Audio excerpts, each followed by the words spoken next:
আসসালামু আলাইকুম রাহমাতুল্লাহ।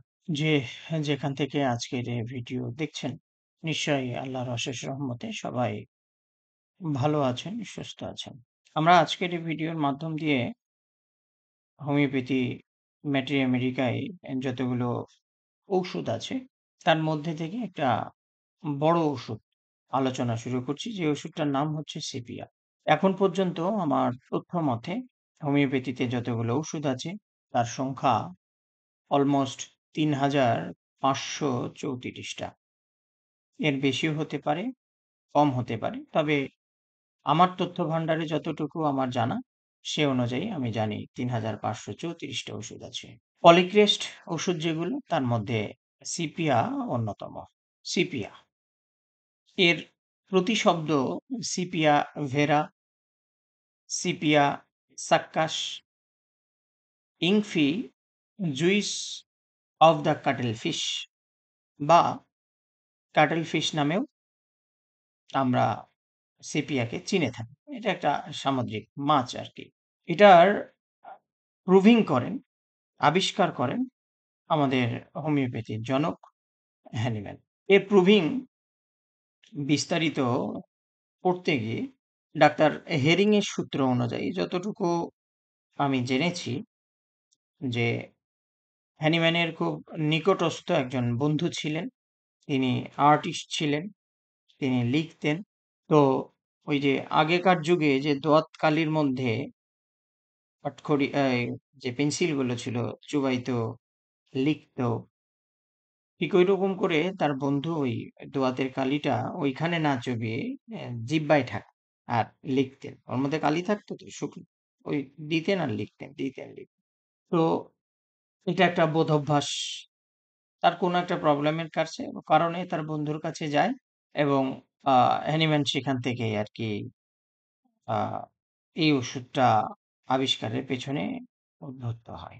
আরো বিস্তারিত আছে। ভিডিও লম্বা হবে, এজন্য আমি সংক্ষিপ্ত করে বলছি আরকি। আপনারা প্রভিংটা পড়ে নেবেন, তাহলে বিস্তারিত যেগুলো আমি মাইনাস করে যাচ্ছি, সেগুলো আপনারা বুঝতে পারবেন। তো এই সিপিয়া নিয়ে সম্ভবত একটু খটকা ছিল।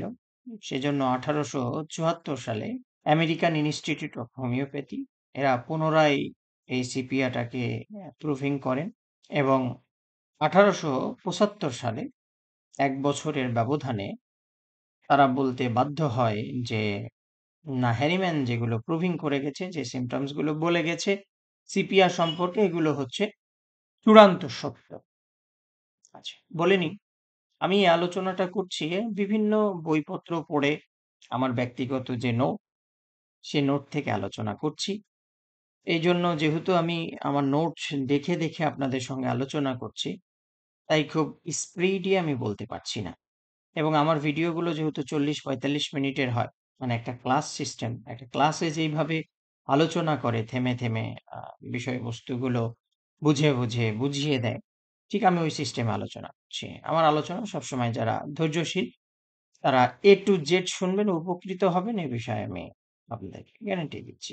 তো ১৮৭৪ সালে তারা প্রুভিং করার পরে সংবাদ সম্মেলন করে বা রিপোর্ট প্রকাশ করে যে হ্যানিম্যান যেটা বলে গেছেন সেটা চূড়ান্ত সত্য। আচ্ছা। আমি সিপিয়াকে যতটুকু জেনেছি, পড়েছি বা নলেজে আছে, সেদিক থেকে বলা যেতে পারে যে আমাদের হোমিওপ্যাথি একটা অমূল্য মেডিসিন হচ্ছে সিপিয়া। বিভিন্ন বইপত্রে দেখা যায় যে এটা বিশেষ করে বিশেষত মেয়েদের উপরে, মহিলাদের উপরে ভালো কাজ করে। সেটা শুরুর থেকে নিয়ে শেষ পর্যন্ত। এটা কিন্তু চরমভাবে লিখা আছে এবং চরম সত্যও বটে। কিন্তু প্রুভিং ঘাটলে দেখা যায় এটা শুধু মেয়েদের উপরে না, ছেলেদের উপরেও খুব ভালো কাজ করে। চর্মরোগের উপরেও খুব ভালো কাজ করে। আচ্ছা। যেহেতু হ্যানিম্যান নিজেও বলেছেন, প্রুভিং এও পাওয়া গেছে যে এর মেক্সিমাম সিম্পটমস গুলো, বেশিরভাগ সিম্পটমস গুলোই মেয়েদের উপরে মেদ কেন্দ্রিক, ফিমেল জেনিটালিয়া কেন্দ্রিক প্রকাশ পেয়েছে। সেদিক থেকে আমরা যদি সিপিআর মেয়েদের চিত্রটা খেয়াল করি, তাহলে কি পাবো? মেয়েদের চিত্র। আ মেয়েটার উপর নিচ, আপার এবং লোয়ার, আপার আপার পোরশন এবং লোয়ার পোরশন সরু, লম্বা। এদের নিতম্বটা হয় মোটা।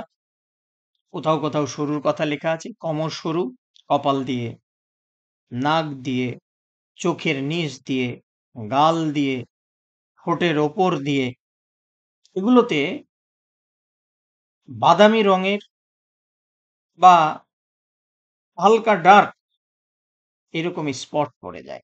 এরা কিন্তু এই ফসফরাসের মতো অত সুন্দরী হয় না। একহারা চেহারা বিশিষ্ট হয় না। কিছুটা শ্যাম বর্ণের হয়, কিছুটা মৃদু স্বভাবের হয়, কিছুটা, কিছুটা না, কৃপণ হয়, অলস প্রকৃতির হয়, অলস প্রকৃতির হয় এবং স্বামী, সংসার, চাকরি-বাকরি মানে তার যেটা কাজ, এগুলোর কোনো কিছুর উপরে কিন্তু এর তেমন আগ্রহ থাকে না, চাহিদা থাকে না। সবকিছুতেই কেন যেন অবহেলা, অবহেলা এরকম ভাব। এগুলো প্রুভিং এও পাওয়া গেছে। এই যে আমি লুক দেখে চেনার রোগীর যে কথাটা বলছি, প্রুভিং এ পাওয়া গেছে যে তারা শ্যামবর্ণ বা শ্যামলা, কোথাও, কোথাও লিখা আছে চুলগুলো কালো, আবার কোথাও, কোথাও লিখা আছে চুলগুলো বাদামি। তো এখন তো ধরেন যে বাদামি করে ফেলে। পার্লারে গিয়ে বাদামি কালো চুলকে করে ফেলে। আর্টিফিশিয়াল। তো চেনা খুব মুশকিল। কিন্তু ফেসটা দেখে বলবেন এখানেও তো মুশকিল কারণ মেকআপ করে আসে। দেখেন সিপিআর যদি মহিলা হয় না, সিপিআর যদি মেয়ে হয় না, সিপিআর যদি ফিমেল হয় না, যতই মেকআপ করেন উহু, ঢাকা মুশকিল। ফেস ঢাকলো তো কি হলো? তার বডি স্ট্রাকচার বুঝতে পারবেন। তো বোরখা পরে আসছে, ঢিলাঢালা জামা বোঝা মুশকিল। তারপরেও ফেস দেখে এদের চেনা যায়। যেহেতু আপনারা স্ক্রিনে আমার ছবির নিচে দেখতে পাচ্ছেন ম্যাটেরিয়া মেডিকা প্লাস রেপার্টরি। এই যে আ দেখে চেনাটা, অনেক সময় মনে নাও থাকতে পারে যে সিপিয়া আছে এগুলোতে বা আদার্স আরো অন্যান্য ঔষুধও থাকতে পারে। সেক্ষেত্রে আপনাদেরকে কিভাবে রেপার্টরি হেল্প করবে? আমি কিন্তু সবসময় বলি ম্যাটেরিয়া মেডিকার প্রত্যেকটা লাইন রেপার্টরির মধ্যে আছে এবং কষ্ট হলেও ১ম থেকে প্রত্যেকটা লাইন ধরে পড়া চাই এবং প্রত্যেকটা লাইনের রুব্রিক্স খোঁজা চাই। জেন কাঞ্জিলাল প্রত্যেকটা রুগীর লক্ষণে ১ম দিকে উনি উনার হেরিটেজে একটা আমি হেরিটেজে পড়েছিলাম আরকি। উনারই লিখা যে প্রত্যেকটা লাইন ধরে রেপার্টরির পাতা উল্টিয়েছি। এটা কিন্তু চাট্টাখানিক কথা নয়। তো এই যে আমি বলছি যে আ সে দেখতে চোখের এই যে চারি সাইড দিয়ে সারাউন্ডেড বাই ডার্ক সার্কেল বা ডার্ক রিং চোখের চারি সাইড দিয়ে কালো হয়ে গেছে বা বাদামি হয়ে গেছে। মেক্সিমাম কালোই পাওয়া যায়। একদম মনে হয় যে ওই যে চোখে কি যেন কালো দেয় না মেয়েরা? ঐরকম দিয়ে রেখেছে। তো আপনারা যদি এটা দেখেন, যেহেতু চোখের চারি সাইড অনেকে ভুল করে রেপার্টরিতে গিয়ে আই চ্যাপ্টারে দেখবে। আই চ্যাপ্টারে এই যে পাতাগুলো আছে না ২ টো? এর ভেতরের যত গন্ডগোল আয়ে আছে। কিন্তু এই পাতাসহ। কিন্তু বাহ্যিক যেগুলো, এগুলো আপনি কখনো আয়ে পাবেন না। আপনি পাবেন হচ্ছে ফেসের মধ্যে। ফেসের মধ্যে গিয়ে একটা রুব্রিক্স আছে দেখবেন dark, dark I around, dark I around দেখবেন সিপিয়া ওখানে দেওয়া আছে। আচ্ছা। এরপরে আমি বললাম কপাল দিয়ে ব্রাউন কালার দেখা যায়। মানে ওগুলো মাস্ট দেয়। ব্রাউন কালার দেখা যায়। আপনারা ফেসের মধ্যে যদি যান, রুব্রিক্স আছে হচ্ছে ব্রাউন। তাহলে কোথায় হচ্ছে? ব্রাউন কালারটা কোথায় হয়েছে? ফরহেড, কপালে। আপনারা ৬ টা ওষুধ পাবেন ওখানে। তার মধ্যে ফসফরাস পাবেন, তার মধ্যে ন্যাট্রাম কার্ব পাবেন, তার মধ্যে ক্যালিফস পাবেন, তার মধ্যে নাইট্রিক অ্যাসিড পাবেন, তার মধ্যে সিপিয়া পাবেন। আরো একটা কি জানি ওষুধ আছে মনে নাই। অল্প সংখ্যক ওষুধ। রোগী দেখার সময়, কেস টেকিং এর সময়, পড়ার সময় জেনারেল রুব্রিক্স গুলো অবশ্যই দেখবেন, এ বিষয়ে কোনো সন্দেহ নেই, অবশ্যই দেখতে হবে। তার পাশাপাশি ওই সকল রুব্রিক্স গুলো, ওই সকল লক্ষণগুলোকে বেশি দেখবেন যেগুলোর আন্ডারে ঔষুধের সংখ্যা কম। আমার কথাটা নিশ্চয়ই আপনারা ক্লিয়ার হয়েছেন? যেগুলোর আন্ডারে ঔষুধের সংখ্যা কম, এগুলোকে বেশি করে দেখতে হবে। এখন হতে পারে সেটা 3rd গ্রেডের লক্ষণ, হতে পারে 1st গ্রেডের লক্ষণ, কোনো কথাই নেই তাহলে 2nd গ্রেডের লক্ষণ, খুব দাম দিতে হবে, 1st গ্রেডের দাম দিতে হবে, 3rd গ্রেডের হলেও 4th গ্রেডের হলেও আপনাকে কিন্তু দেখে রাখতে হবে। আচ্ছা, এরপরে বলেছি নাক, এই যে নাক, এর ওপর দিয়ে, এর চারি সাইড দিয়ে ব্রাউন কালার হতে পারে। ওই সেই ফেসে গিয়ে দেখতে হবে, নোজে গিয়ে দেখলে হবে না, ফেসে গিয়ে দেখতে হবে ব্রাউন নোজ। সেখানে কিন্তু আপনি 9টা ওষুধ পাবেন। 9টা ওষুধের মধ্যে 1st গ্রেডের যে ওষুধটা পাবেন সেটা হচ্ছে সিপিয়া। সিপিয়া দেখেন, আলোচনাটা দীর্ঘ অবশ্যই হবে। ধৈর্য সহকারে দেখিয়েন, আবারও বলছি। আমাদেরকে না এই যে লক্ষণগুলো, এগুলোকে জাস্টিফাই করার জন্য এগুলোকে নিয়ে খেলতে হবে, কাজ করতে হবে।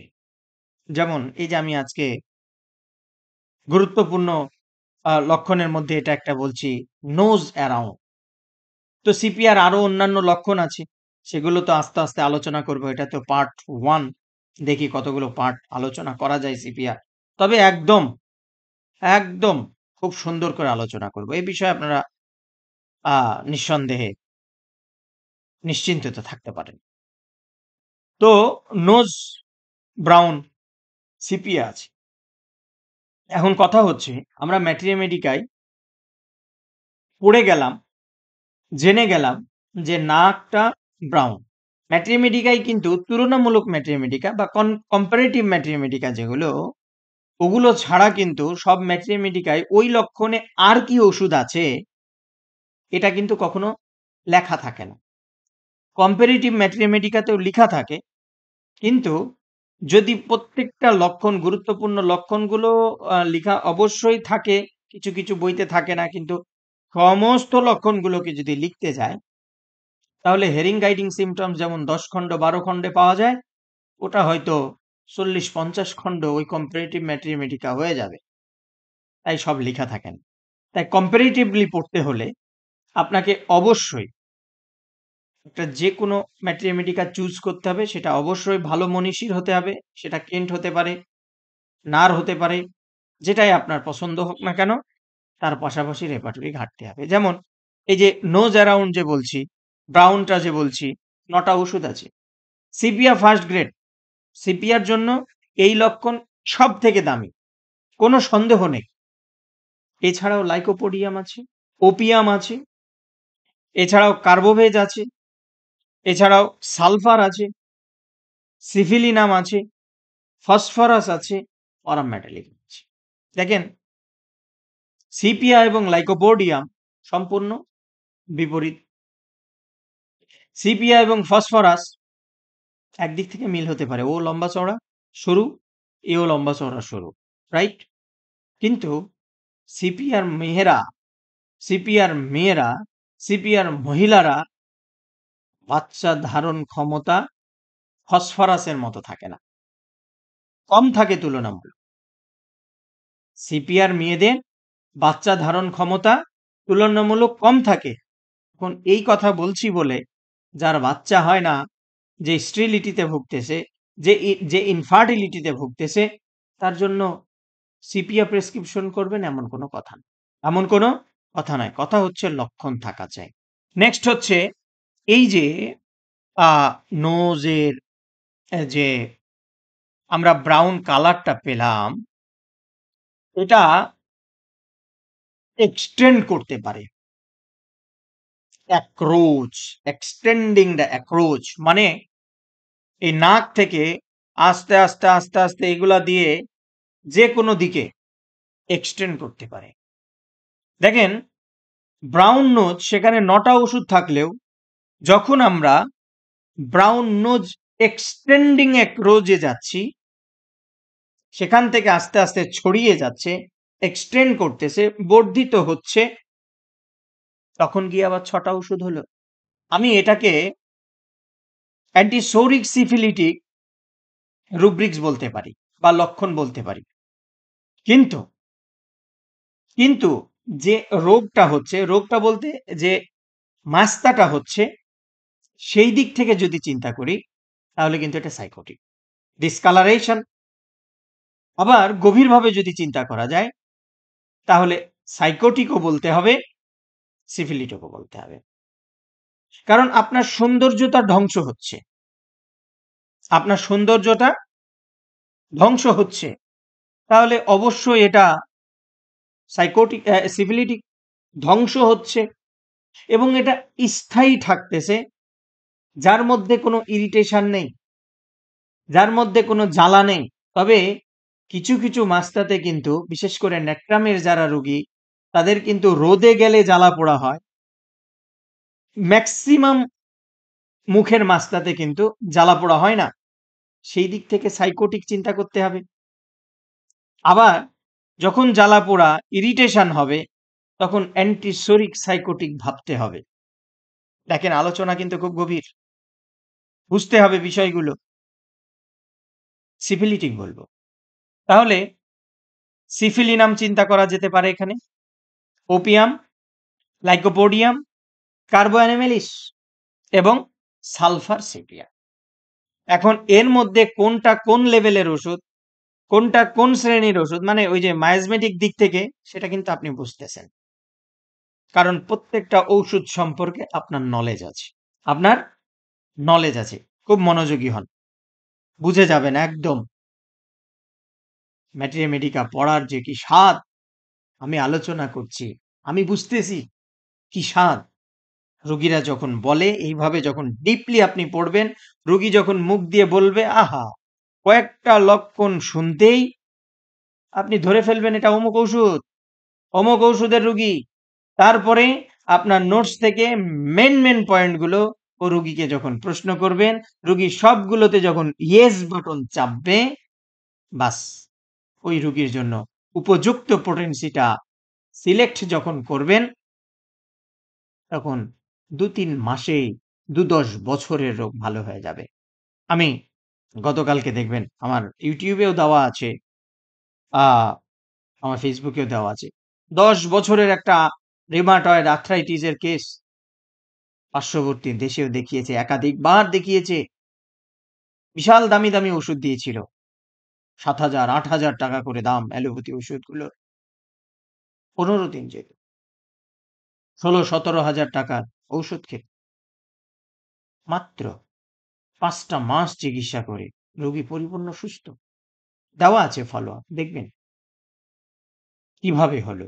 তাহলে রুগীকে বুঝেছি, কোন মেডিসিন কোন পোটেন্সি লাগবে সেটা বুঝেছি, সেজন্যই তো সারলো।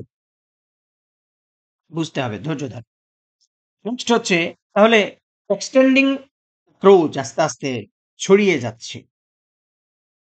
নেক্সট আছে হচ্ছে ব্রাউন লিপস, এই যে ঠোঁট, আপার, মুখে কোথাও নেই, এইটুকুটা ব্রাউন হয়ে গেছে। আমরা ছেলে মোচ আছে, তাদের তো নেই। তবে যাদের পিসিও আছে তাদেরও অবাঞ্ছিত লোম তৈরি হয়ে যায়, তাদের এগুলো কালো হয়ে গেছে। দেখেন, যখন লিপস, আপার স্পট এর ওপর দিয়ে, দেখেন এটা একটা অদ্ভুত লক্ষণ না? সেখানে গিয়ে মাত্র 3খানা ওষুধ আছে, তার মধ্যে ন্যাট্রাম কার্ব, সিপিয়া এবং সালফার। দেখেন, অল্প সংখ্যক ওষুধ সিপিয়া কাভার করছে সত্য, কিন্তু যাদের সালফারকে খুব ভালো করে পড়া আছে, তারা নিশ্চয়ই বলবেন এটা কিন্তু সালফারের মূল্যবান লক্ষণ। কিন্তু সিপিয়াও আছে। আমি এই ধরনের ম্যাস্তার অনেক রোগী পেয়েছি, যাদের মুখের ওপরে খেতে লাগলে যদি একটু ঝাল লাগে, খেতে গিয়ে ওগুলো তিরবির করে। দেখার বিষয় এগুলো। আচ্ছা, তাহলে ফেসের বিষয়টা গেল। এরপরে প্রুভিং হচ্ছে, আমি কিন্তু প্রুভিং সিমটমস বলছি আপনাদেরকে। তাহলে এই যে এই আলোচনা থেকে আপনারা কি পেলেন? একটা রোগী দেখতে কেমন হবে, তার ফেসটা দেখতে কেমন হবে, রাইট? এতটুকু তো ক্লিয়ার হয়েছেন আপনারা নিশ্চয়ই। আচ্ছা, যদি হন, প্রুভিং এ আরো দেখা গেছে এই মেডিসিনটা রোগীর ভাইটাল ফোর্স সহ রোগীর ভাইটাল ফোর্স সহ it acts upon the vital force as well as upon the organic substance of the body. শুধু ভাইটাল ফোর্সের উপরে না, সরাসরি অর্গান কেন্দ্রিকও এ কাজ করে। বেশ দারুণ। প্রুভিং চলছে, রোগীকে ওষুধ খাওয়ানো হয়েছে, মানে সিপিয়া মোটা দাগে খাওয়ানো হয়েছে। খাওয়ানোর পরে প্রুভিং যখন শুরু হয়েছে, তার ঠিক early as the 4th hour, 4 ঘন্টা পরে দেয়ার আর ডেভেলপ, পেশেন্টের মধ্যে ডেভেলপ করতেছে কি, ফ্ল্যাশেস অফ হিট, শরীর থেকে গরম উত্তাপ বের হচ্ছে, উত্তাপ বের হচ্ছে, যেটাকে হট ফ্ল্যাশ বলি। রোগীরা কিন্তু অনেক সময় বলে, একটা হলো জ্বালা পোড়া আর একটা হলো গরম ভাব শরীর থেকে বের হচ্ছে। ফেস থেকে বের হতে পারে, মাথা থেকে বের হতে পারে, স্পেসিফিক একটা অর্গান থেকে বের হতে পারে, বের হতে পারে। এখন তাহলে আপনার রোগীও বলবে, ডাক্তারবাবু একটু চিন্তা করলেই জানেন তো আমার শরীর থেকে গরম ভাব বের হচ্ছে, ফেস থেকে গরম ভাব বের হচ্ছে। কিন্তু এই গরম ভাবটা যদি রাগের পরে হয়, রাগের সময় হয়, তাহলে কিন্তু এটা কমন সিমটমস, দাম নেই। কমন সিমটমস, দাম নেই। কিন্তু যদি অন্য স্বাভাবিক সময় হয়, ধরেন এই যে আমি আপনাদের সঙ্গে আলোচনা করছি এখন, আমার এখন হট ফ্ল্যাশ যদি হয়, তাহলে কি এক্সাইটমেন্ট আফটার হবে, কিন্তু আমি চুপচাপ বসে আছি, অনেকগুলো বড় লোকজন আছে সামনে, নামি দামি গুণী, সেখান থেকে যদি হয় তাহলে নার্ভাসনেস থেকে হবে, নার্ভাসনেস থেকে hot flash with nervousness, hot flash with, তাহলে কিন্তু ওখানে সিপিয়া আছে, এবং সিপিআর মেয়েদের মধ্যে এটা দেখা যায়, সিপিআর মেয়েদের মধ্যে এটা দেখা যায়। তাহলে এই যে হট ফ্ল্যাশ হচ্ছে, সেটা ভালো হয় কিভাবে, এটা হলো জানার বিষয়। রুগী আপনাকে বলছে, ডাক্তারবাবু জানেন তো আমার শরীর থেকে, মাথা থেকে, মুখ থেকে, ঘাড় থেকে, পুরো বডি থেকে একটা যেমন আগুনের তাপ বের হচ্ছে। ঠিক আছে, আপনি লিখলেন যে রোগীর শরীর থেকে হিট ডেভেলপ হচ্ছে, হিট ফ্ল্যাশ ডেভেলপ হচ্ছে, বের হচ্ছে। তো রোগীকে তখন মডালিটি জানতে হবে। সেজন্য আপনি নিশ্চয়ই প্রশ্ন করবেন, আচ্ছা তুমি যে বলছো বা আপনি যে বলছেন যে হট ফ্ল্যাশটা বার হচ্ছে, সে কি করে ভালো হয় বলুন দেখিনি? ও ডাক্তারবাবু, সে আর বলবেন না। যতক্ষণ পর্যন্ত না আমার শরীরে ঘাম হবে, ততক্ষণ পর্যন্ত ভালো হবে না। ঘাম বেরিয়ে গেলে ভালো হয়ে গেছে। এটা প্রুভিং এও সরাসরি পাওয়া গেছে। প্রুভিং এ এটাও পাওয়া গেছে যে দিস ফ্লাশ এন্ড, শেষ হচ্ছে ইন সুইট, ঘামের মাধ্যমে, সুইট ঘামের মাধ্যমে, উইথ উইক, দুর্বলতা আসতেছে। এই দুর্বলতা থেকে রোগী ফেইন্ট ফিলিং, অজ্ঞান পর্যন্ত হয়ে যাচ্ছে। ঘাম হলো, দুর্বল হলো, অজ্ঞান হয়ে গেল। বুঝতেছেন কত সিরিয়াস এবং কত দামি? হট ফ্লাশ ঘাম হলে, এখন বলতে পারেন এটা কমন বিষয়, পানি বেরিয়ে যাচ্ছে, ওই পানির সঙ্গে সব বেরিয়ে গেল, এর কোনো দাম নেই। আহা, এটা খাটাইতে হবে। হোমিওপ্যাথি এত সহজ জিনিস না। বারবার বারবার বারবার যখন লাইনগুলো পড়তে থাকবেন, হৃদয়ে গেঁথে যাবে, তখনই গা বুঝতে পার, তখনই গা বুঝতে পারবেন, বুঝতে পারেন। মহামূল্যবান সিমটমস গো এটা। আচ্ছা, যেহেতু আমরা এই হিট ফ্লাশ, হট ফ্লাশ নিয়ে আলোচনা করছি, আমরা জেনারেটিস বলে একটা চ্যাপ্টার আছে না রেপার্টরিতে, একদম সর্বশেষ বিশাল বড় চ্যাপ্টার, সেখানে চলে যাই, চলেন। সেখানে গিয়ে একটা রুব্রিক্স পাবেন, তার নাম হলো হিট, HEAT, হিট। তার একটা সাবরুব্রিক্স আছে ফ্লাশ, FLUSHES, ফ্লাশ। সেখানে গিয়ে দেখবেন 8:30 PM, রাত 8:30 হলেই শুরু হচ্ছে। মাত্র ৪ খানা ওষুধ আছে। তার মধ্যে আপনি সিনাকে পাবেন, তার মধ্যে আপনি সিমিসিফুগাকে পাবেন, তার মধ্যে আপনি অ্যান্টাম টার্টকে পাবেন, তার মধ্যে আপনি সিপিয়াকে পাবেন। মাত্র ৪ খানা ওষুধ। মাত্র ৪ খানা ওষুধ। সিপিয়া আছে। দাম বেশি। টাইম মডালিটি, টাইম মডালিটি প্রত্যেকটা মানে ৪ টা মেডিসিনের জন্যই গুরুত্বপূর্ণ। যদিও রেপার্টরিতে খুঁজে দেখবেন ওগুলো 4th গ্রেডে দেওয়া আছে। তারপরেও যদি রুগী স্পেসিফিক ভাবে বলে দেয়, আজকে একটা রুগী দেখছিলাম শিবগঞ্জের, রাজশাহী জেলার, সরি, রাজশাহী বিভাগের চাঁপাইনবাবগঞ্জ জেলার শিবগঞ্জ। সে বলছে, আমাকে বলছে, ডাক্তার সাহেব, আমার কোমর থেকে হাঁটুর ওপর পর্যন্ত, মানে যেটাকে থাই, মোটা মাংসপেশি, এটার মধ্যে প্রচন্ড ব্যথা হয়। আর শরীরে কোথাও নেই।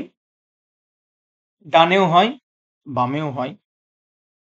প্রথমে ব্যথাটা আমি রগে অনুভব করছিলাম, এখন মাংসপেশিতে অনুভব করি।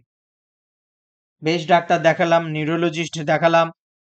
আমাদের এলাকায় একজন হোমিও ডাক্তারও দেখিয়েছি, কিন্তু তেমন কিছু পেলাম না, উপকার পেলাম না। তো আমি বলছি, এই ব্যথাটা কখন বাড়ে? রাতে বাড়ে। আর কখন বাড়ে? উনি স্পেসিফিক টাইম বলে দিচ্ছে, সকাল 10টা থেকে 11টা, রাত 3টার পর থেকে। 10টা থেকে 11টা, রাত 3টার পর থেকে। টাইম মডালিটি স্পেসিফিক ভাবে বলে দিয়েছে। এখন ধরে নিলাম আলোচনার খাতিরে আমাদের মনে নেই কি ওষুধ আছে এখানে। কি ওষুধ আছে মনে নেই। আপনি জেনারেলে গিয়ে ধরেন আপনার যে রেপার্টরি, সেখানে পার্টিকুলারলি এক্সট্রিমিটিজ এর মধ্যে গিয়ে আপনি সেটা নাও পেতে পারেন। আপনি যদি রেপার্টরিতে জেনারেল চ্যাপ্টারে যান, যে 10 to 11 AM এ যদি দেখেন কি ওষুধ আছে, এবং ভোর রাতের দিকে সেটাও AM হচ্ছে, তাহলে 3 AM to until morning, till morning, সেটা যদি দেখেন, তাহলে কি ওষুধ আছে পেয়ে যাবেন। বাকি কোন ওষুধের সঙ্গে মিলছে সেটা ম্যাথমেটিক্যাল জ্ঞান থেকে প্লাস মাইনাস করে যখন ওষুধটা দেবেন, বাস, রোগী ভালো হবে। কিন্তু আগের ডাক্তারবাবুর প্রেসক্রিপশন দেখালো প্রায় 11টার মতো ওষুধ লিখেছে, যা সত্যি খুব দুঃখজনক। আচ্ছা, এই যে হিট ফ্লাশের কথা বলছিলাম, মডালিটি 8:30 PM, 8:30টায় 4টা ওষুধ। এরপরে আমরা সিপিআর ক্ষেত্রে এই হিট ফ্লাশ দিয়ে আরো লক্ষণ পেতে পারি। যেমন রোগী বলতে পারে, ডেলিভারি পারচুরেশন ডিউরিং, ডেলিভারি পারচুরেশন ডিউরিং, ওই সময়টাই, ডেলিভারির সময়টায় শরীর থেকে উৎপাদ বের হচ্ছে। এখানে সিপিয়া তো অবশ্যই আছে, এখানে কিন্তু বেলেডোনাও কম মূল্যবান নয়, এখানে জেলসও কম মূল্যবান নয়। আহা, এইভাবে আলোচনা করতে তো কত ভালো লাগে, কি বলবো আমি। খুব, আমাকে, আমি আমি আপনাদের সঙ্গে আলোচনা করছি, বাট আমাকে খুব ইন্সপায়ার করতেছে। বেলেডোনা করতে হবে, বুঝতে হবে। এছাড়াও আরো কি ওষুধ পেতে পারি? কফিয়া, সালফার পেতে পারি, যেহেতু ওই যে হিট ফ্লাশ, হট ফ্লাশ আছে সেখান থেকে। আচ্ছা, জেনারেলে যদি আরো দেখি, একটা কিন্তু লাইন বলেছি মূল্যবান, যে ফ্লাশ এইন্ড, ফ্লাশড ইন্ড হচ্ছে সোয়েট, ঘাম দিয়ে, উইথ, তার সাথে, উইক অ্যান্ড ফেইন্ট, দুর্বল হচ্ছে এবং অজ্ঞান হচ্ছে। তাহলে দুর্বল এবং অজ্ঞান, এটা কিন্তু ইম্পর্টেন্ট সিমটমস, গুরুত্বপূর্ণ। তাহলে সেক্ষেত্রে আমরা জেনারেলে গিয়ে আরেকটা রুব্রিক্স দেখবো, heat flush of weakness with, weakness with. আবার যদি পার্সপিরেশন চ্যাপ্টারে যান, সেখানে গিয়ে যদি দেখেন যে heat flush perspiration after ML, জেনারেলেও পাবেন, কিন্তু জেনারেলেও কিন্তু পাবেন সোয়েট আফটার। ইন জেনারেলিও যদি দেখেন সেখানেও কিন্তু সিপিয়া আপনারা পাবেন। আচ্ছা। এরপরে এমন হতে পারে এই যে বলছিলাম না যে হঠাৎ বসে আছি, শরীর থেকে গরম তাপ বেরোচ্ছে। সে কি হলো? সে জিনিস আবার কি করে দেখব? সেও দেখার বিষয় আছে। আপনি ওই একই রুব্রিক্সে থাকবেন, হিট রুব্রিক্সে থাকবেন, সাব রুব্রিক্সে ফ্লাশে থাকবেন। তার সাব রুব্রিক্স দেওয়া আছে সার্ডেন আর প্যারোক্সিমাল। এখানে কয়েকটা মূল্যবান ওষুধ আছে মানে ৭ টা। তার মধ্যে ইগনেশিয়াকে পাবেন, তার মধ্যে পালসকে পাবেন, তার মধ্যে প্লাটিনাকে পাবেন, তার মধ্যে নাইট্রিক অ্যাসিডকে পাবেন, ফসফরাসকে পাবেন, ন্যাট্রাম কার্বকে পাবেন এবং সিপিয়াকে পাবেন। সিপিয়াকে পাবেন এবং সিপিয়া হচ্ছে super grade remedy. Super grade remedy. আবার ওই যে ফ্ল্যাশ অফ উইকনেস উইথ যেটা বললাম, সেখানেও কিন্তু সিপিয়া সুপার গ্রেড রেমেডি। আচ্ছা, এখন ফেইন্টিং এর কথায় আসি। জেনারেলে গিয়ে ফেইন্টনেস অর ফেইন্টিং বলে একটা রুব্রিক্স আছে, রাইট? নিশ্চয়ই আপনারা দেখেছেন। Faintness and fainting heat flush of with. Heat flush থেকে রোগী অজ্ঞান হয়ে যাচ্ছে, জ্ঞান হারাচ্ছে। সেখানে মোটামুটি ১০টা মতো ওষুধ আছে। সুপার গ্রেড দুটো মেডিসিন হচ্ছে সিপিয়া এবং সালফার। সিপিয়া এবং সালফার। আচ্ছা, তাহলে প্রুভিং এর ৪ ঘন্টার মাথায় রোগীর মধ্যে যে সিম্পটমস প্রকাশ পেয়েছিল, হঠাৎ করেই রোগীর শরীর থেকে গরম ভাপ বের হচ্ছিল, ঘাম হলো, দুর্বলতা দিয়ে, অজ্ঞান দিয়ে চলে গেল। রোগী আরাম। নেক্সট ইম্পর্টেন্ট সিম্পটমস যেটা, সেটা হলো any motion or exertion, any motion or exertion, রোগীর শরীর থেকে প্রচন্ড রকমের ঘাম হবে, ফ্রি সোয়েট, ঝরঝর ঝরঝর করে বের হয়ে যাচ্ছে, ঝরঝর করে বের হয়ে যাচ্ছে। আচ্ছা, এই রুব্রিক্সটা নিয়ে বা এই লক্ষণটা নিয়ে একটি তর্ক বিতর্ক আছে, জানেন তো? যেমন তর্ক বিতর্ক বলছি কেমন সেটা, যে আহ এরকম তর্ক বিতর্ক আছে, আমরা প্রুভিং যদি পড়ি এবং রেপার্টরি যদি ঘাঁটি, তাইলে এক্সারশন আফটার সোয়েট হচ্ছে সেটাও পাবো। এক্সারশন ডিউরিং মানে পরিশ্রম শুরু করলে সামান্য নড়েছে, ধরেন বিছানা থেকে উঠে ঘরের দরজাটা খুলতে গেছে, ঘাম শুরু।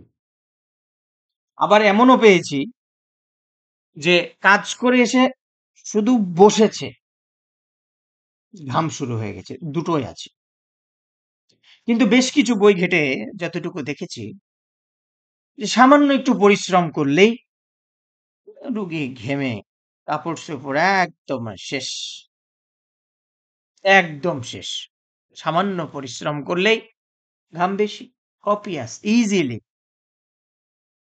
ঘাম বেশি হচ্ছে, ইজিলি সামান্য পরিশ্রম করলেই।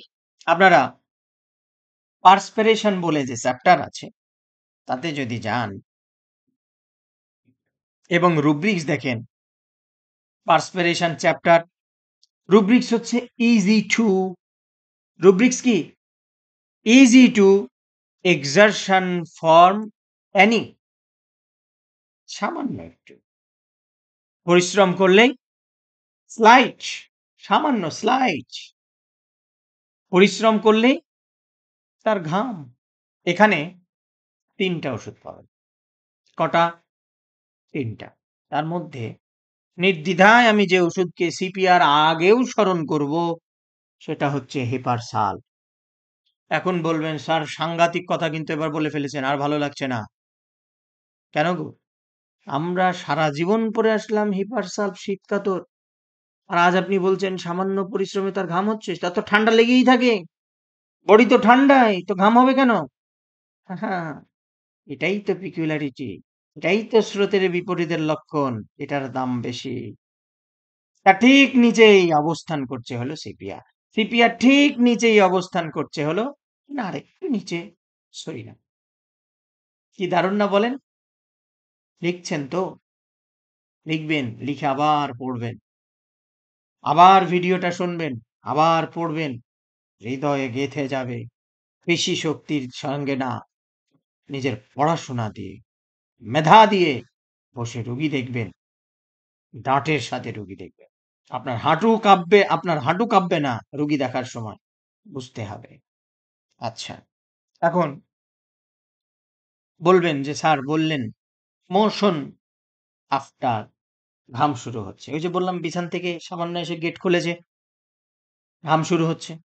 সে বিষয়টা রেপার্টরিতে রুব্রিক্স আছে মোশন আফটার। ওই পার্সপিরেশন চ্যাপ্টারে গিয়ে দেখবেন মোশন আফটার ১২টা মেডিসিন আছে। তার মধ্যে ফার্স্ট গ্রেড না, সুপার গ্রেড রেমেডি হচ্ছে sepia. Super grade remedy sepia. আবার রাস্টক্সও আছে। কিন্তু রাস্টক্সের আবার নড়াচড়া করলে আরাম হয়।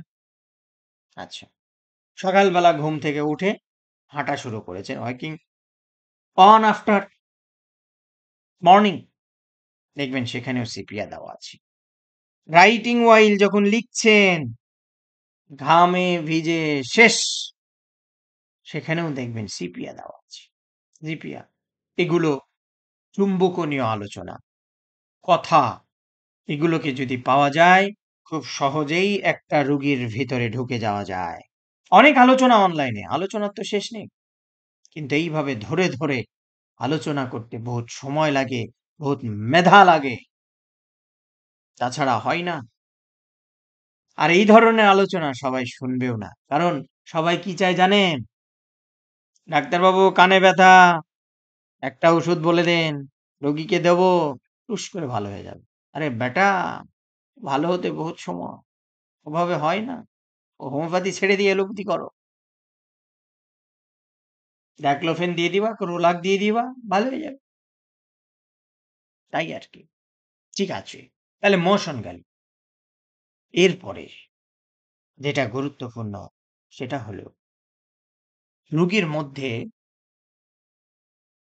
এরিথিজম, অ্যাংজাইটি, রেস্টলেস, এগুলো আছে। সামান্য বিষয়ে, সামান্য বিষয়ে দেখবেন নার্ভাসনেস থেকে কাঁপাকাঁপি শুরু হলো,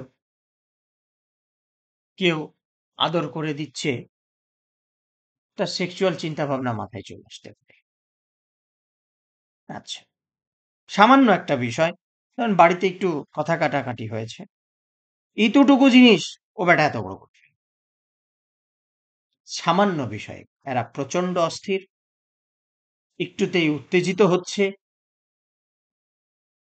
আবার একটুতেই নার্ভাস হয়ে যাচ্ছে। মাছ মাছ মাছ ইম্পর্টেন্ট সিপিয়া, খুব গুরুত্বপূর্ণ। সামান্য বিষয়ে বলবেন এক্ষেত্রে ল্যাকেসিস আছে না? আছে, কিন্তু ওর ধরনটা ভিন্ন। প্রথমেই বলেছি সিপিয়া, সংসারে মন বসে না, সন্তান দেখতে মন বসে না, চাকরি বাকরিতে মন বসে না। ল্যাকেসিসে তো ওরম মন বসাবসি নেই, ইনডিফারেন্স, উদাসীন। তার হাজবেন্ড, তার ফ্যামিলি, তার প্যারেন্টস, তার চিলড্রেন, তার বিজনেস, তার জব, সব বিষয়ে ল্যাকেসিসে নেই। ওর মনের মধ্যে তো হিংসা, ওর মনের মধ্যে সাসপেসিয়াসনেস নিয়ে ঘুরে। কাউকে ভালো লাগে না, কাউকে ভালো। আর কেমন নার্ভাসনেস, দূরে একটা গান বাজতেছে বা একটা ইসলামিক গজল বাজতেছে বা নিজ ধর্মের কিছু হচ্ছে, কাঁপাকাঁপি শুরু হয়ে যাবে, গান সহ্য করতে পারবে না। ল্যাকেসিসে আছে এত স্ট্রংলি? নিশ্চয়ই বলবেন যে নেই, সিপিয়াতে আছি। খুব গুরুত্বপূর্ণ এটা। আচ্ছা, তারপরে প্রুভিং এ কি পাওয়া গেল? অস্থিরতা হলো, ভাসোমোটর নার্ভ, সেইখান থেকে তার নার্ভাস সিস্টেমটা আস্তে আস্তে আস্তে আস্তে দুর্বল হয়ে দুর্বল হয়ে তার শরীরটা ভারী হয়ে, তার মানে রুগীদের মধ্যেও পাবেন ভারী ভারী ভাব, মনে হচ্ছে তলপেটটা নিচের দিক দিয়ে বেরিয়ে যাবে। আরো কিছুদিন যাওয়ার পরে মনে হচ্ছে প্যারালাইজড হয়ে গেল সবকিছু। আর কিছু চলে না। জয়েন্ট গুলো দুর্বল হয়ে গেছে। এতটা দুর্বল হয়ে গেছে যেন জাগাই নেই। স্থানচ্যুত হয়ে গেছে। ভেসেরা, ভেসেরা নিচের দিকে মনে হচ্ছে টেনে ধরেছে, টেনে ধরেছে। পুরো সিস্টেমটাই কেমন জানি হয়ে গেছে। লিভারটা মনে হচ্ছে ভারী হয়ে গেছে। সামান্য নড়াচড়া করতে পারে না। অলসতাতে একদম রোগীর শরীর পরিপূর্ণ টইটুম্বুর হয়ে গেছে। এরকম অবস্থা। বিভিন্ন ধরনের ক্ষত এসছিল প্রভিং এ রুগীদের। সহজে শুকায় না। ওই যে ভাইটালিটি দুর্বল হয়ে গেছে, কাজ হচ্ছে না। ফলে রোগীর মধ্যে যেটা চলে আসছে সেটা হলো প্রস্ট্রেশন টেন্ডেন্সি। রোগীর মধ্যে চলে আসছে প্রস্ট্রেশন টেন্ডেন্সি। রেপার্টরিতে রুব্রিক্স আছে প্রস্ট্রেশন। মেন্টাল যে চ্যাপ্টার আছে মাইন্ড, সেখানে গিয়ে দেখবেন প্রস্ট্রেশন অনেকগুলো ওষুধ পাবেন, অনেক প্রায় 579টা 579টা। তার মধ্যে silicea, sepia, stramonium, secale cor, zincum metallicum, natrum phos সহ আরো কতগুলা ওষুধের নাম বলবো। এগুলো সব সুপার গ্রেড রেমেডি হিসাবে দেওয়া আছে। কিন্তু এই প্রস্ট্রেশন টেন্ডেন্সি অনলি মর্নিং, সকালবেলা যদি আসে, তাহলে সবার আগে যে মেডিসিনটাকে স্মরণ করতে হবে সেটা হলো ল্যাকেসিস। সবার আগে যেটাকে স্মরণ করতে হবে সেটা হলো ল্যাকেসিস। মেন্টাল এক্সারশন, মানসিক পরিশ্রম করতে করতে যদি আসে, তাহলে বারবারিস ভালগারিসকে চিন্তা করতে, বারবারিস ভালগারিসকে চিন্তা করতে হয়। তাহলে প্রস্ট্রেশন আসলো, সামনে কালো পর্দা পড়ে গেল রোগীর। তাহলে এখন কি আসবে? হতাশা। আমার বুঝি আর উন্নতি হবে না। আমি আর সংসার করতে পারব না। আমার শেষ সব। আর ভালো হব না। ডাক্তার দেখিয়ে কি হবে? এই যে হতাশা, হতাশা চলে আসলো। দুর্বলতা, হতাশা।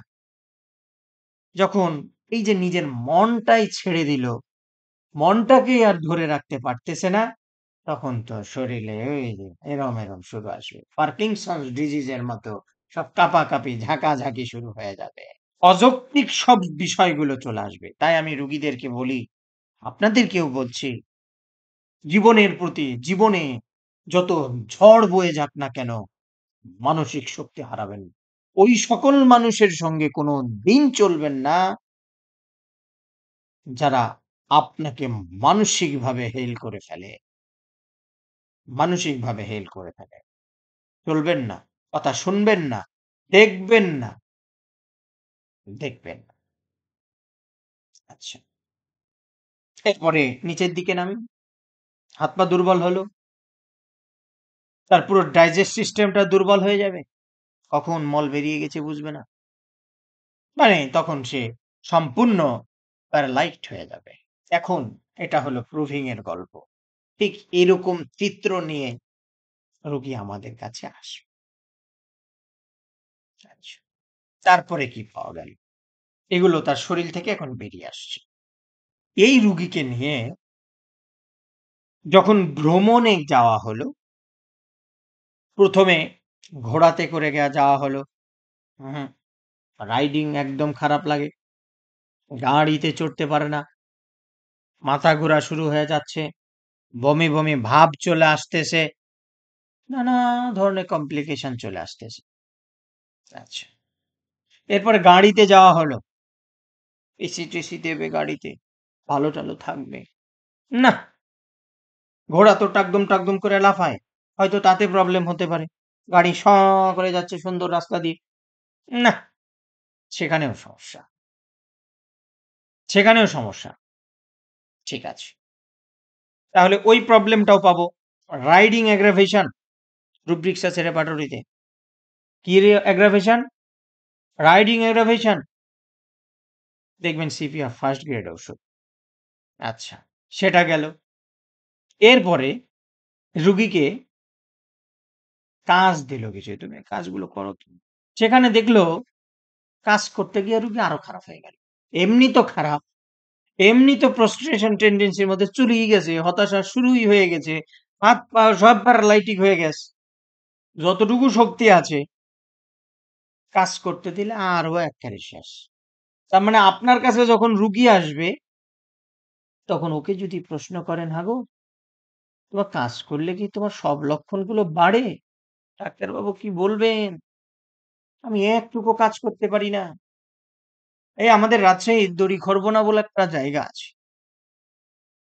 যাদের চেনা নেই বা যারা রাজশাহীতে এসছেন, তারা দেখবেন দড়িখরবনা বলে একটা জায়গা আছে। সেখানের এক রুগী আমার কাছে এসছে।